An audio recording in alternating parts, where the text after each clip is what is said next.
Hi, I'm Heather. Welcome to class. Today I'm going to go through how I created my headstand sticks and how to use them as support for headstand. And before we begin, I invite you to subscribe to this YouTube channel, like, share, and perhaps even comment.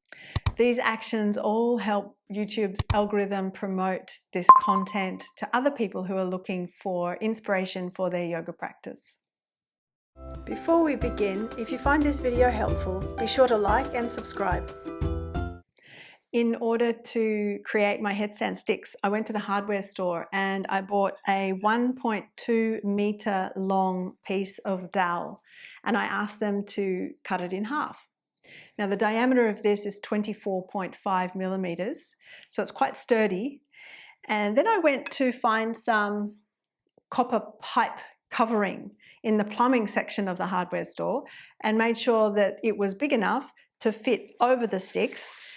I found some chair tips. These are rubber stoppers that you can use on the bottom of chairs, stop your chair legs from scraping on the floor. And obviously I needed to find the right size so that they fit snugly onto the end of my sticks.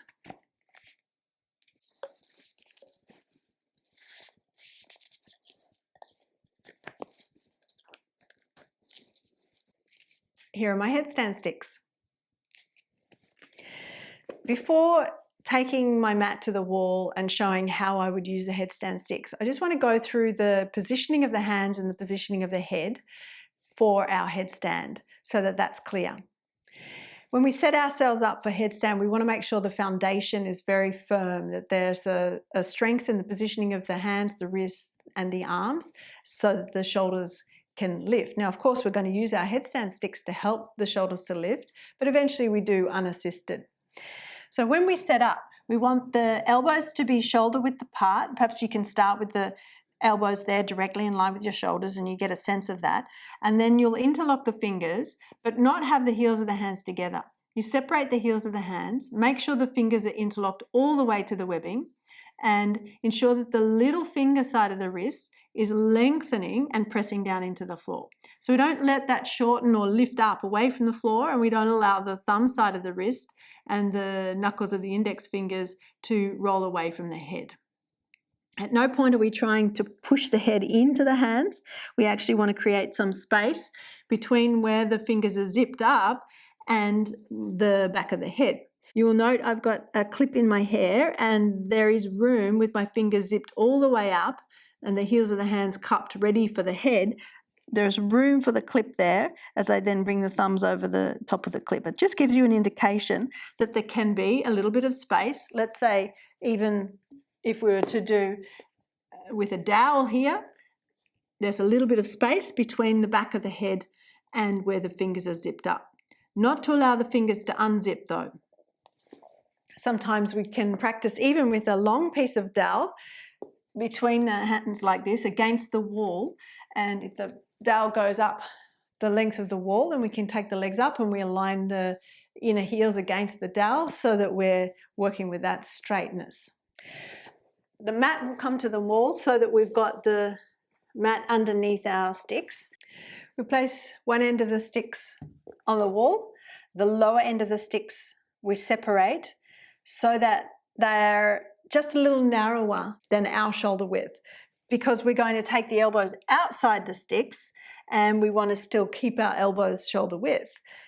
But we want space enough that we can fit the head and the neck through the gap there. We take the fingers, zip them all the way to the webbing, the knuckles can come to the wall, and we contain the elbows and gently squeeze the elbows against the sticks.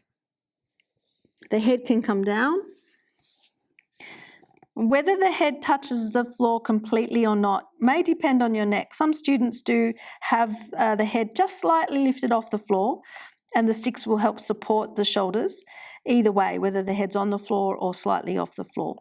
But as you're ready, you lift your knees off the floor and you walk in, and you'll find that the sticks are supporting, pressing into the trapezius muscles, helping to lift the shoulder blades up the back.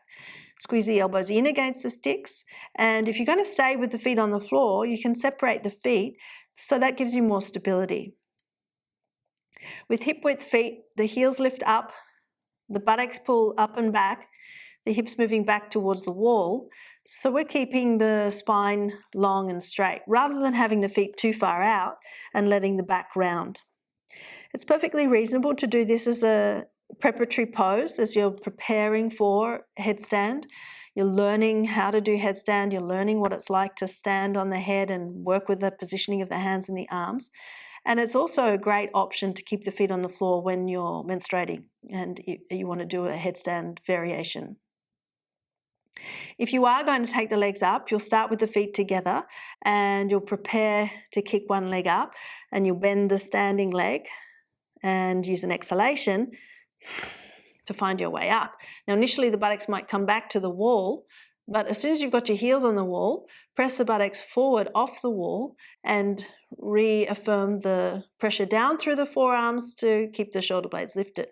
Now obviously the sticks are helping with the shoulder blades to lift, and that's one of the purposes of using them. You can stay as long as you like.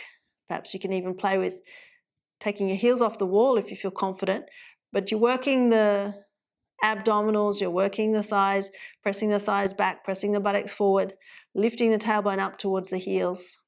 So if you do have your heels on the wall, make sure your buttocks are off the wall so you can lift your tailbone up.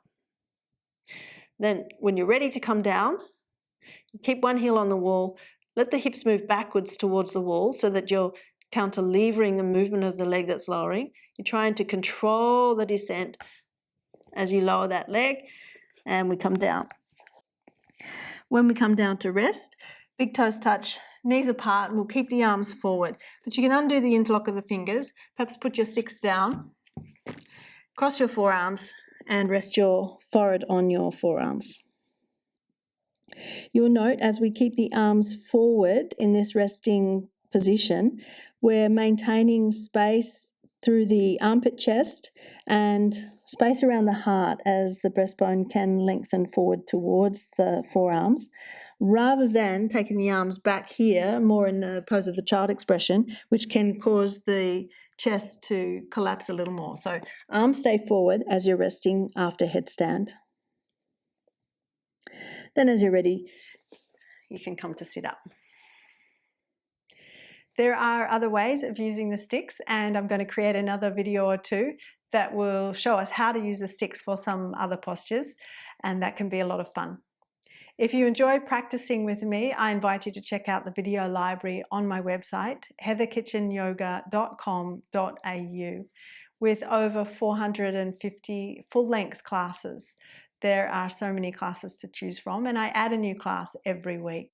I invite you to start your membership with a 7-day free trial. That's it for today. Thanks for joining me.